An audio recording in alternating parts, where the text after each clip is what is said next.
자, 오늘 영광의 관계라는 제목으로 오늘 읽을 말씀으로 함께 나누고자 합니다.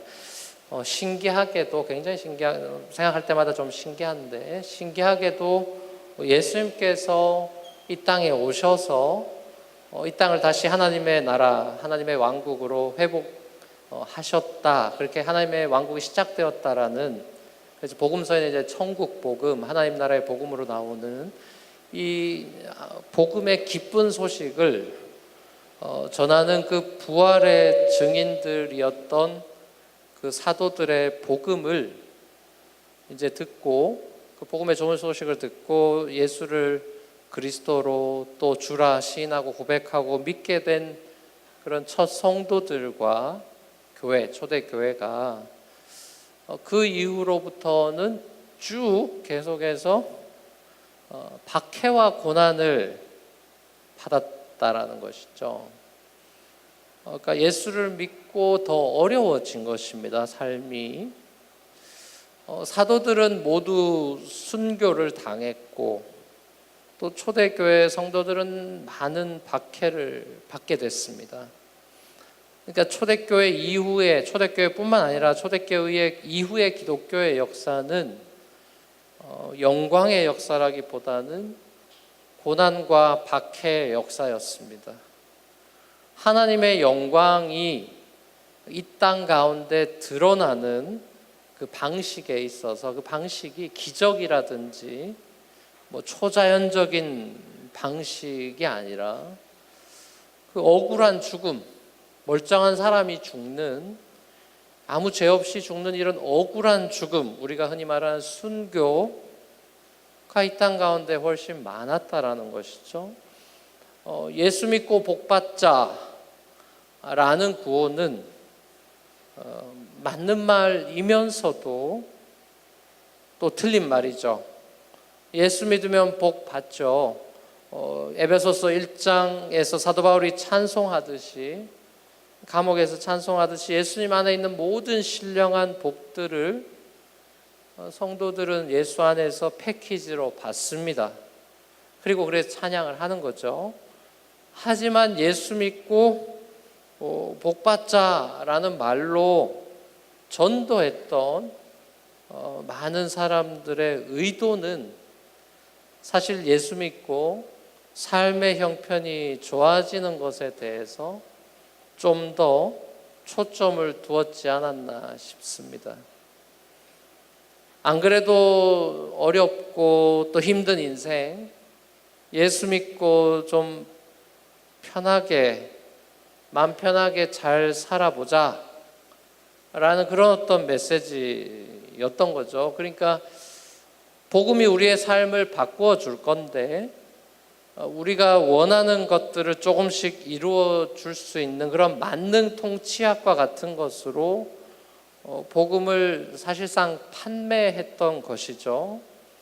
아직도 소위 이런 번영복음이라고 이야기하는 prosperity gospel, 번영복음이 왕성하게 그리스도인들에게 영향을 끼치고 있는 모습을 우리 조국교회나 또 미국 교회에서 심심치 않게 봅니다. 사람들이 얼마나 보이는 것에 약한 존재인지, 정말 선악과를 지나칠 수는 없는가라는 그런 질문을 던지게끔 하는 대목입니다. 어떻게 보면 사실상 사람들이 바라고 있는 것, C.S. 루이스도 영광의 무게라는 책에서 그런 이야기를 합니다만, 사람들이 자기도 알지 못한 어떤 그런 충동과 갈망을 가지고 있는데, 그 깊은 곳에 인간의 갈망은 영광이다, 이제 그런 이야기를 하죠.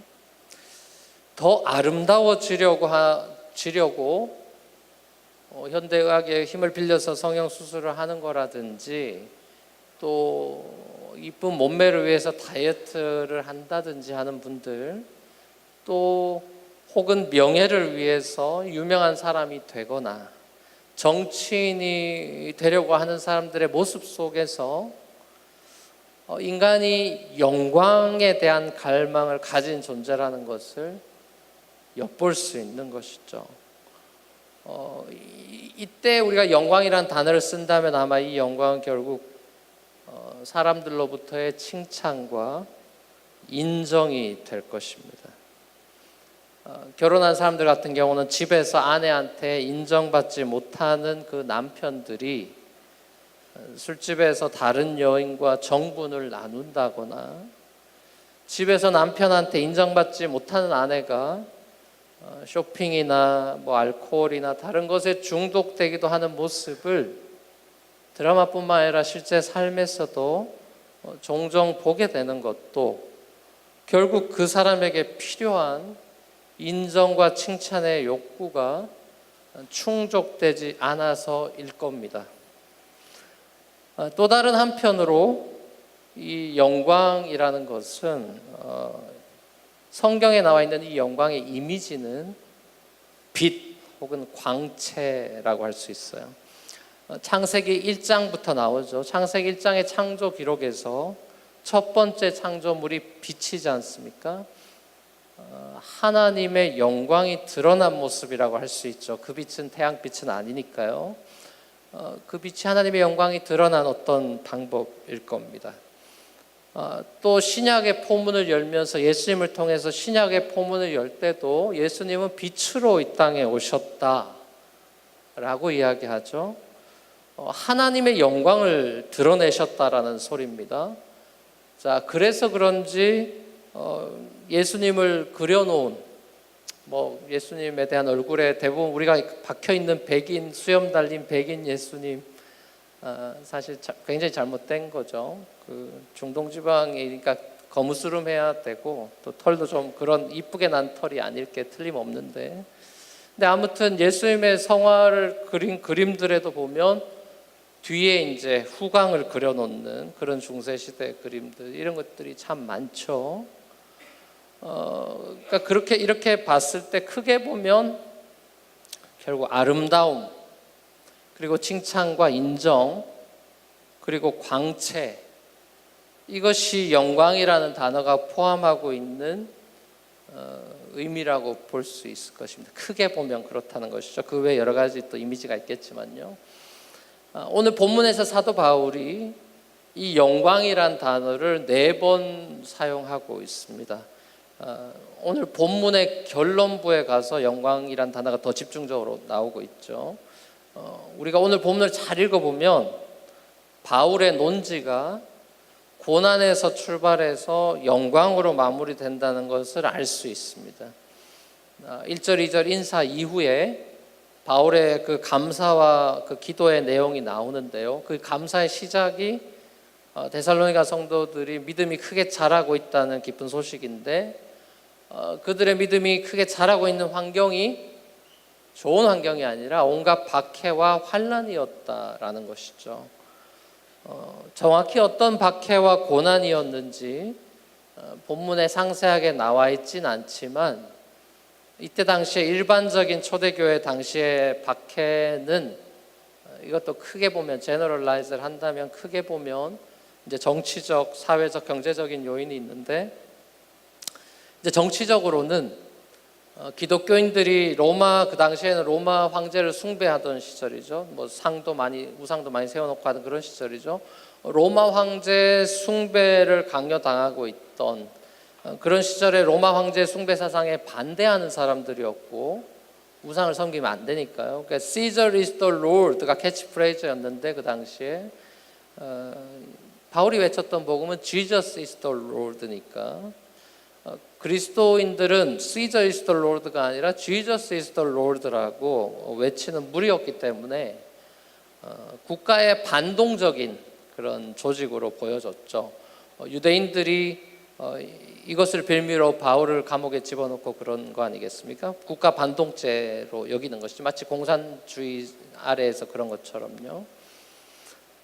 또 이제 사회적인 측면에서 보면 당시 이제 윤리적으로 굉장히 성적으로 문란했던 그런 데살로니가 사회에서 이 이제 데살로니가 전서도 그렇고 후서도 그렇습니다만 성적인 거룩함을 우리 성도들은 지켜야 된다.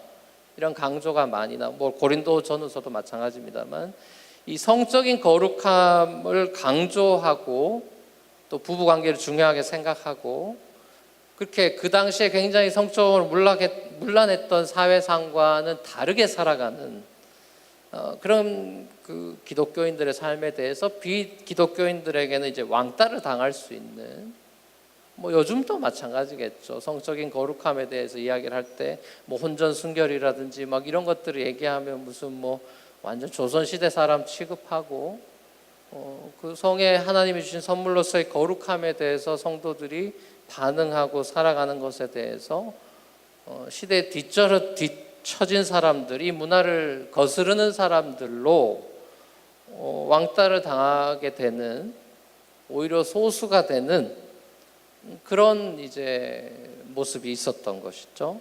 또 경제적으로는 기독교인이라는 이유로 이제 우상 숭배 같은 거에 이제 신들이 많은 시절이니까 여러 우상 숭배나 행사나 종교 행사나 이런 데 참여하지 않고 동참하지 않고 또 지금도 그렇습니다만 그 당시에도 이제 노동 협동조합 이런 것처럼 그런 유니언 그룹들이 있었는데 그런 노동조합의 지침을 이제 방침을 팔러스를 따르지 않아서 거기엔 다 뭐 우상 숭배 같은 게 다 포함이 돼 있고요. 이제 그러다 보니까 결국에는 직장에서 해고를 레이오프를 당하는 이제 그런 그 불이익을 당하기도 했습니다. 지금 무슬림권처럼요. 예수 믿으면 바로 잡을 잃어버리죠. 이렇게 여러모로 1세기에 예수를 믿는다는 것은 그냥 박해 속으로 들어가는 것이에요. 1세기에 예수를 믿고 기독교인이 되고 세례를 받는다는 것은 박해 속으로 내 몸을 던지는 것입니다. 사실 오늘날도 신앙 양심을 지키다가 직장에서 해고당하기도 하고 모두가 눈 감고 넘어가는 비리에 대해서 양심 선언을 함으로써 회사 내에서 이건 잘못된 일인 것 같습니다라고 직언을 함으로써 불이익을 당하는 그런 일들이 얼마든지 있죠.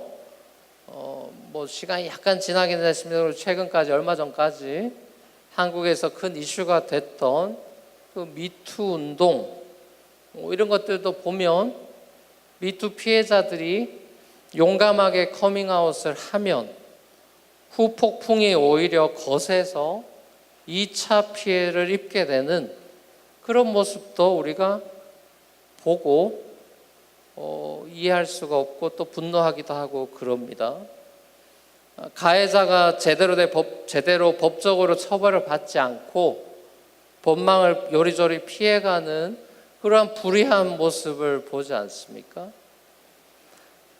오늘 본문에서 바울이 이러한 일들이 세상에서 많이 벌어지지만 이게 굉장히 중요한 메시지죠. 이런 일들이 세상에서 굉장히 많이 벌어지지만 하나님이 가만 안 두신다. 이게 이제 굉장히 중요한 부분이에요. 사람은 손쓸 방법이 없는데 하나님이 절대로 가만두시지 않는다. 진짜 재판장이 등장한다.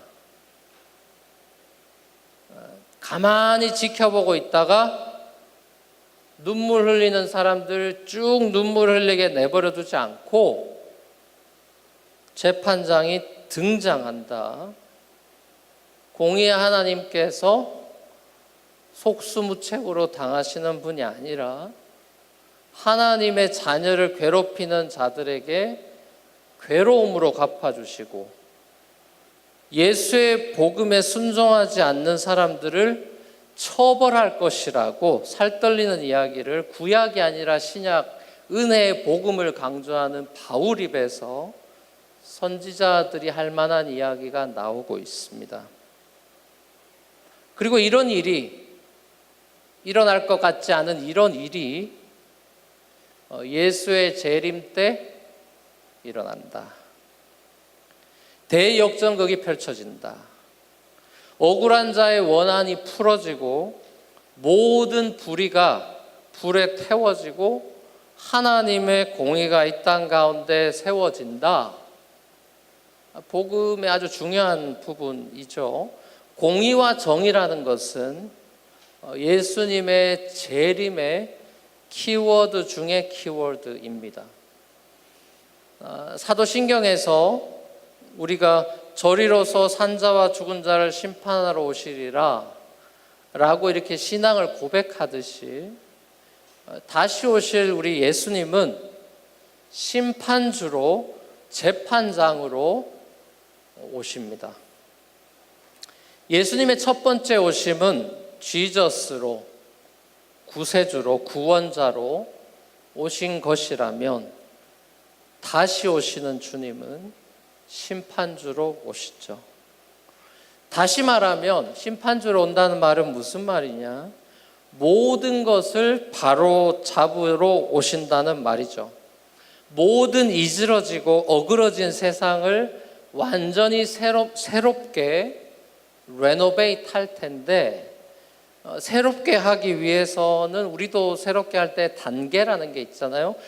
주님께서 오셔서 새롭게 하실 때 가장 먼저 하시는 일은 쓰레기를 치우는 일이다. 없어져야 할 것을 없애고 불태워야 될 것을 불태운 다음 새하늘과 새 땅을 만드실 것입니다.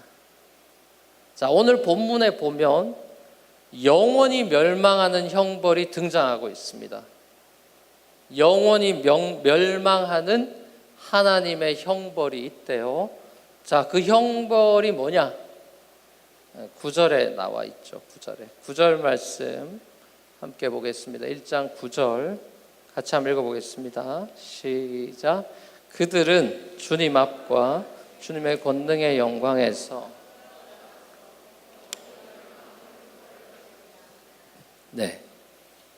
여기 그들이라고 표현된 그들이 누구냐? 바로 앞절인 7절과 8절에 우리가 읽었던 7절 8절에 그들이 나옵니다.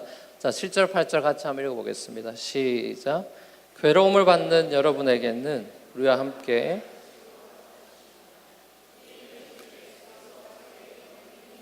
저들과 함께 하늘로부터 불꽃에 쌓여 나타나셔서 하나님을 알지 못한 자들과 우리 주 예수의 복음에 순종하지 않는 자들을 처벌하실 때 일어날 것입니다. 아멘.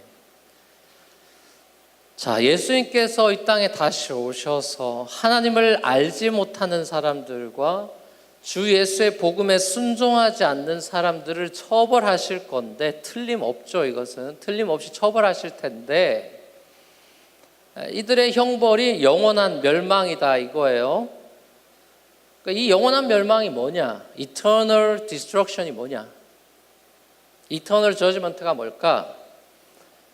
그 특징은 이제 이 7, 8절에 이야기하듯이 그 영원한 멸망의 특징은 주님 앞에서 떨어져 나가는 것, 그리고 주님의 권능의 영광에서 떨어져 나가는 것으로 바울은 표현하고 있습니다.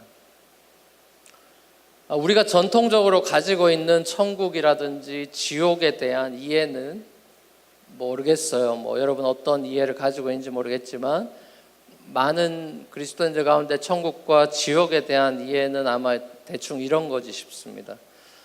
천국은 굉장히 화려한 그런 황금집, 온갖 보석들로 가득 차 있는 그리고 막 그 하와이에 가는 비치나 이런 막 정말 에메랄드 빛의 비치 속에 막 맛있는 칵테일을 마시면서 이쁜 여자들이 막 돌아다니고 남자들은 다 식스팩이고 그래서 막 이렇게 아름다운 자연 속에서 즐기면서 또 릴렉스하고 일도 그냥 자기가 하고 싶은 것만 쭉 하면서 아무런 그 여유가 넘치고 그런 것으로 천국을 이제 파라다이스 쪽으로 생각을 많이 하고, 또 지옥에 대해서는 반면에 뜨거운 불이 활활 타오르는 곳에서 사람들이 막 뜨겁다고 막 팔짝팔짝 뛰면서 뭐 여기 가면 괜찮을까 해서 이리 갔는데 여기도 불이 막 나오고 이리 피하면 여기도 불이 나오고 뭐 여기저기 불 받아라. 거기서 막 어쩔 줄 몰라 하고 막 뜨겁다고 난리치는 그런 곳으로 또 지옥에 대해서 많이 생각을 하죠. 자, 그런데 천국과 지옥은 성경에서 주로 상징과 비유로 많이 나와 있어요. 그러니까 예수님이 마가복음 9장에서 디렉틀리 얘기하신 지옥, 예수님이 지옥에 대해서 제일 많이 얘기하셨죠. 어떤 예언자보다. 예수님이 지옥에 대한 얘기를 하실 때 마가복음 9장에서 지옥에 대해서 예수님이 꺼지지 않는 불이다, 그런 표현을 쓰시고, 또 사람이 우리가 음식에 소금을 뿌리듯이 음식에 소금을 이렇게 뿌리는 것처럼 불이 사람한테 소금 뿌리듯이 뿌려질 거다, 그렇게 또 표현하시고, 구더기가 거기선 죽지도 않는다, 뭐 이런 식으로 예수님께서 말씀을 하셨습니다. 요한복음에서, 성경 마지막 요한복음에서는 유황으로 된 못이 있는, 연못이 있는데 그게 불못이다, 불이 막 있는 그런 유황, 이름 이제 소돔 고모라 이런 것도 생각나고 그러는 거죠.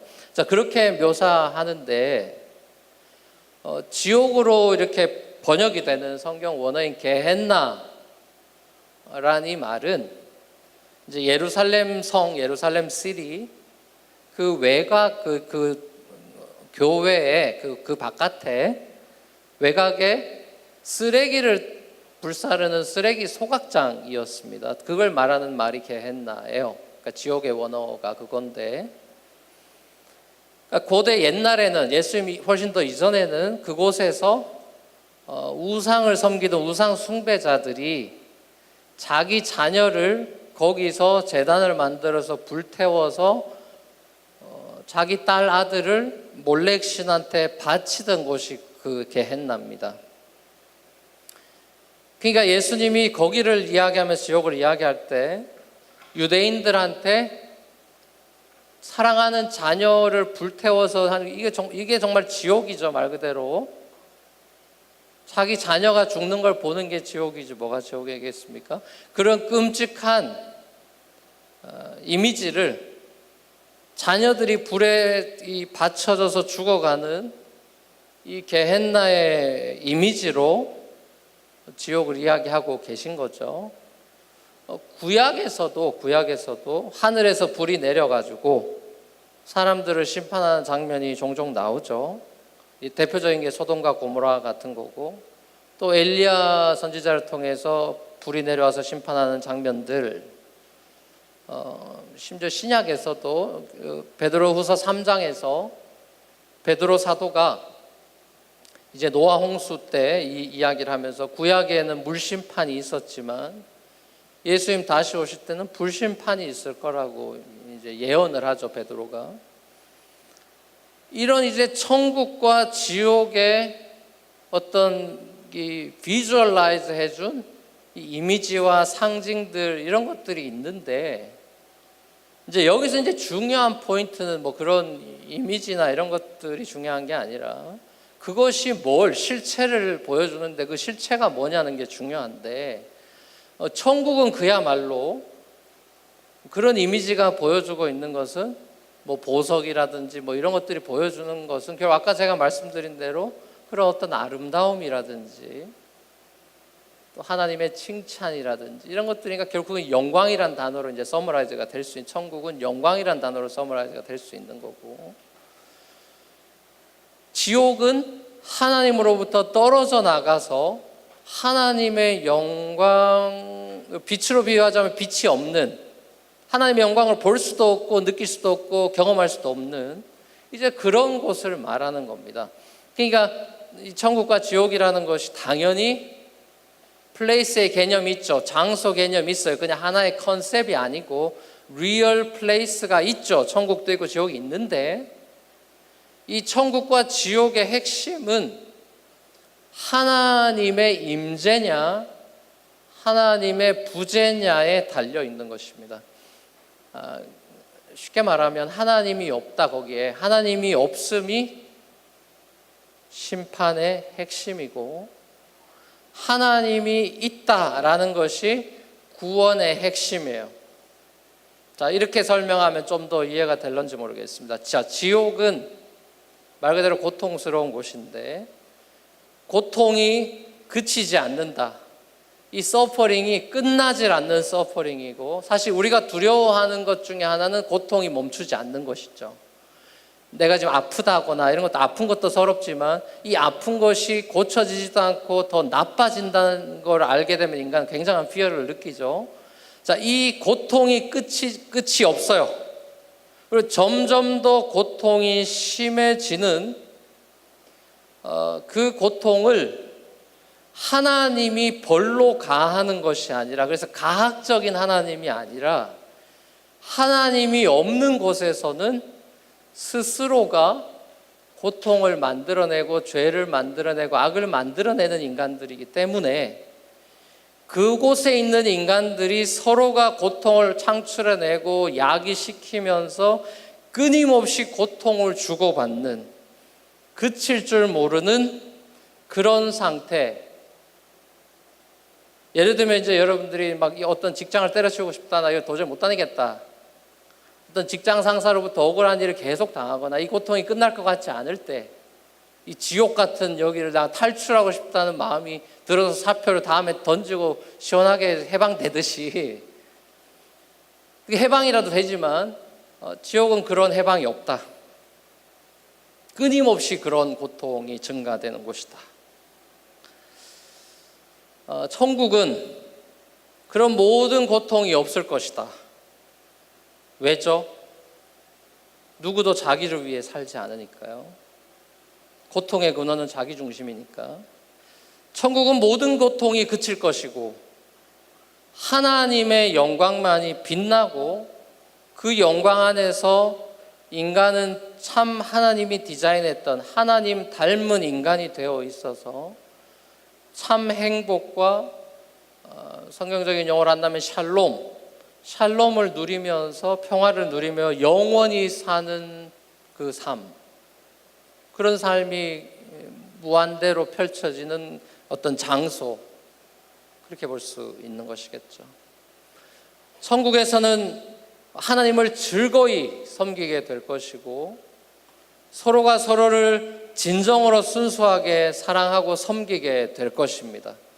그 누구도 자기 자신의 만족을 위해서 누구와 경쟁하거나 더 많은 것을 쟁취하려고 안간힘을 쓰지 않아도 될 것이고, 그런 필요를 느끼지 않기 때문에 그렇게 하지 않을 것입니다. 그가 하는 노력이 있다면 그 노력은 오직 하나님의 영광을 드러내기 위한 노력만 될 것이고, 하나님께서는 그에게 그의 영광 안에서 참된 행복을 누리도록 하나님의 영광 안으로 계속해서 그 사람을 인도하실 것입니다. 자, 이 하나의 그 글림스를 볼 수 있는 그림자가 구약에 나와 있죠. 시내산의 모세입니다. 모세가 하나님 만나러 시내산에 올라가서 하나님의 영광이 가득한 곳에 머물렀죠. 40일 동안 하나님의 영광 가운데 모세가 머물렀어요. 자, 어떤 일이 벌어지죠? 밑에서는 황금 송아지 섬기고 난리가 났는데 모세만 하나님의 영광 가운데서 놀라운 체험을 하는데, 자, 산에서 내려오는 모세 어떻게 됐죠? 성경을 읽어보면 얼굴빛이 달라졌다고 나와 있고, 얼굴에서 광채가 나서 수건으로 덮지 않으면 사람들이 쳐다볼 수도 없는 상태가 됐다고 이야기하죠. 영광의 광채죠. 오늘 본문에서 바울이 온갖 박해와 고난 가운데 있는 이 초대교회 성도들을 위로하고 격려하면서 하나님의 공의가 반드시 실현될 예수의 재림이 있고, 그 종말에 대한 비전, 하나님의 영광이 마침내 모든 실체를 드러낼 날을 지금 내다보고 이야기하고 있습니다. 바울은 자주 이런 얘기를 하죠. 로마서 8장 18절에서도 현재 우리가 겪는 고난은 장차 우리에게 나타날 영광에 견주면은 아무것도 아니라고 나는 생각합니다. 라고 이렇게 고백하듯이 우리에겐 지금 당장에는 눈에 보이지 않는, 그래서 때로는 우리의 믿음이 흔들리기도 하고 정말 그럴까 의심이 되기도 하는 그 소망이 그리스도인들에게는 사실 있죠. 보이지 않는 소망이기 때문에 바울은 참으면서 기다려야 된다고 권면도 하고 그러지 않습니까?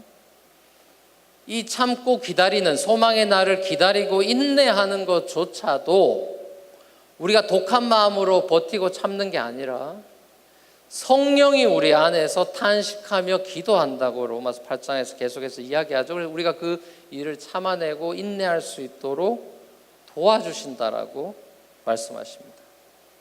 그러니까 우리 혼자 잘 참아내는 싸움이 아니라, 그게 신앙이 아니라 우리를 견인해 나가시는 성령의 인도하심으로 말미암아 우리가 마침내 소망의 자리에 가 있을 것이라고 바울은 우리에게 그렇게 격려합니다.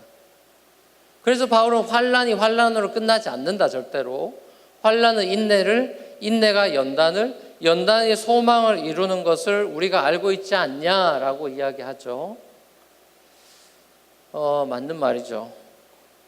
여러분, 고난이 저와 여러분들의 삶에 잊을만 하면 찾아오고 잊을만 하면 찾아오고, 야, 이거 무슨 이렇게 계속 내 인생은 힘들지? 라는 생각이 들 때가 참 많죠. 그걸 이제 인생의 고비 이렇게 표현하기도 하고, 넘었더니 또 다른 고비가 있고 또 다른 고비가 있는, 자, 그런 고난 앞에 우리는 자주 털썩 주저앉고 어쩔 줄 몰라 하고 힘들어하고 낙심도 하고 그럽니다. 자, 고난이 반대로 생각하면, 기독교는 역설의 종교이니까 성경은 많은 역설을 담고 있죠. 고난이 있다는 것은 영광이 있다라는 반증이죠. 이런 거죠. 그림자가 있다는 것은 빛이 있다는 것이고, 주전자에서 스팀이 올라온다는 것은 밑에 불이 있다는 거고, 파도가 치고 있다는 것은 바람이 존재한다는 뜻이듯이 고난이 우리 삶에 있다는 것은 영광이 있다라는 반증이죠. 오늘 본문에서 사도 바울이 잘 설명해 주고 있듯이 하나님께서는 성도들이 당하는 이런 박해나 고난을 재빨리 없애주시는 분이 아니라 그 상황 속에서 우리가 버티고 인내하면서 믿음이 크게 자라게 하시고 부르심에 합당한 사람으로 빚어 가신다라는 것이죠. 우리가 흔히 들은 비유로 진흙이 불에 들어가야 토기가 되듯이, 또 금이 용광로에 들어가야 순금으로 빠져나오듯이, 하나님은 우리가 고난을 통과하면서 영광스러운 사람으로 변화되어 가기를 계획하셨고, 원래 태초부터 지금 그렇게 진행하고 계신 것입니다. 제가 여러 번 설교 중에 강조했던 기억이 있는데, 가장 귀하고 너무너무 중요하고 내 인생에 중요하고 너무너무 귀하고 값지고 영광스러운 것은 절대로 쉽게 우리 손에 들어오지 않습니다. 가장 소중하고 귀하고 영광스러운 순간은 가장 고생하고 가장 공을 들였던 그 순간에만 찾아오고, 또 그래야만 내가 했던 고생이나 이런 것들이 절대로 헛수고가 아니었고, 이것이 지금의 나를 있게 만들었구나, 분명히 고백할 날이 오는 것이죠.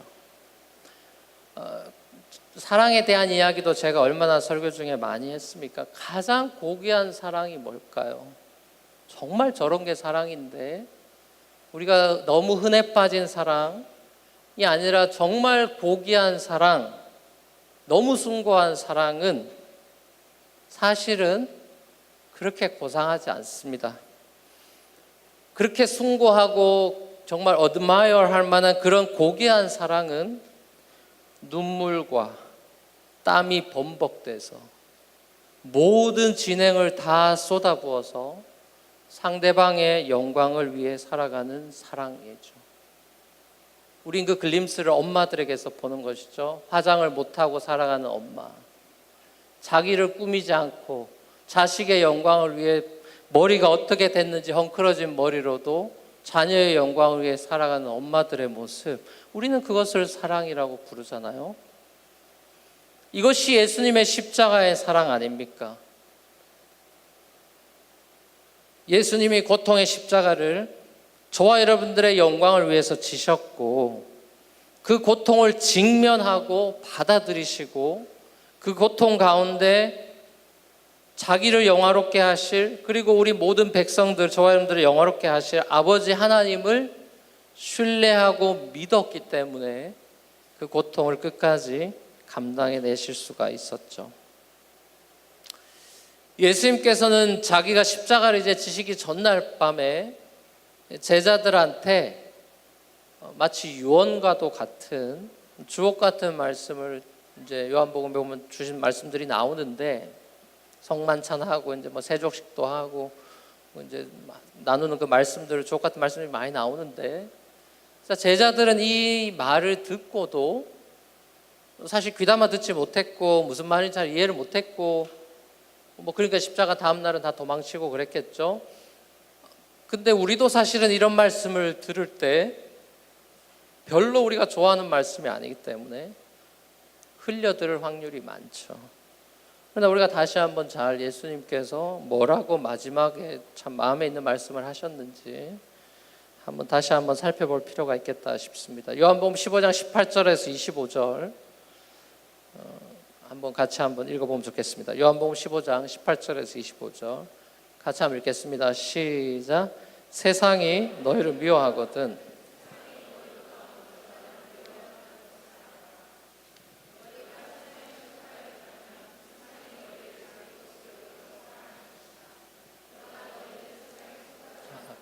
오히려 내가 너희를 세상에서 가려 뽑아냈으므로 세상이 너를 미워하는 것이다. 종이 그의 주인보다 높지 않다고 하는 말 기억하여. 사람들이 나를 박해했으면 너희도 박해할 것이요, 또 그들이 내 말을 지켰으면 너희의 말도 지킬 것이다. 그들은 너희가 내 이름을 믿는다고 해서 이런 모든 일을 너희에게 할 것이다.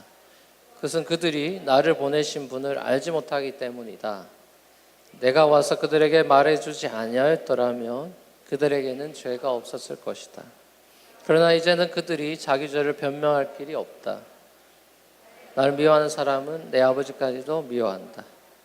내가 다른 아무도 하지 못한 일을 그들 가운데서 하지 않았더라면 그들에게 죄가 없었을 것이다.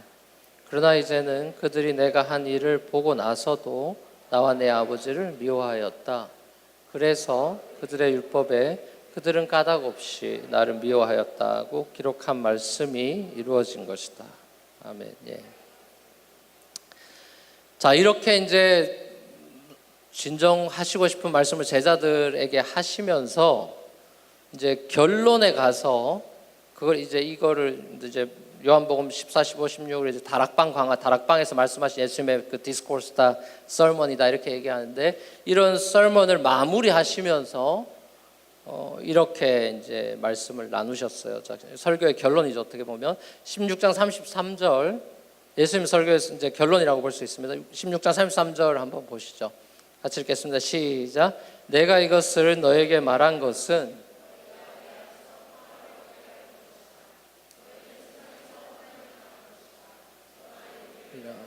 내가 세상을 이겼다. 아멘. 우리가 요절로 많이 외우는 구절입니다. 이렇게 말하는 게 너희를 뭐 겁주려는 것도 아니고 뭐 이런 게 아니라 너희가 내 안에서 평화를 누리게 하는 것이고, 근데 이 평화라는 단어와 환난은 맞지 않잖아요. 분명히 평화를 주겠다 그랬는데 세상에서 환난을 당할 거라 그러지 않습니까? 아이러니죠. 자, 그러나 용기를 내어라. 내가 세상을 이겼다.